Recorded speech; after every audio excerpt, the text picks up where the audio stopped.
शक्तीपीठ महामार्ग रद्द करा या प्रमुख मागणीसाठी मंगळवार दिनांक 1 जुलै रोजी अंकली या ठिकाणी रत्नागिरी नागपूर हायवेवरती अंकली या ठिकाणी सकाळी 10 वाजता चक्काजाम आंदोलन करण्यात येणार आहे।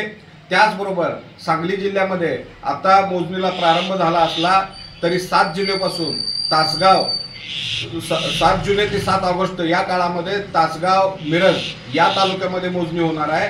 त्यामुळे ही संपूर्ण मोजणी आम्ही बंद पाडू, जे अधिकारी मोजणीसाठी येतील त्यांना ठोकून काढू आणि या आंदोलनामध्ये महिला जे अधिकारी येतील त्यांना बांगड्या भरल्याशिवाय सोडणार नाहीत। त्याचबरोबर जिल्ह्यातल्या पोलीस अधीक्षकांना आणि पोलिसांनाही आमचं आव्हान आहे की शेतकऱ्यांच्या जमिनी चोरण्याचा धंदा दरोडेखोरी जर राज्य शासन करत असेल तर त्या दरोडेखोरांना साथ देण्याऐवजी शेतकऱ्यांना साथ द्या, अशा पद्धतीचं आवाहन करतो। पोलीस आणि शेतकरी असा संघर्ष आम्हाला नको आहे, पण पोलीस जर संघर्षावर उतरले तर आम्ही 2 हात करायला सज्ज झालेलो आहोत। आणि म्हणून जिल्ह्यातल्या सगळ्या शेतकऱ्यांना मी आवाहन करतो की येत्या 1 जुलै रोजी मंगळवारी मोठ्या संख्येनं बायका पोरांसह महिलांसह मोठ्या संख्येनं अंकली या ठिकाणी जमावं, अशा पद्धतीचं आवाहन या निमित्तानं करतो।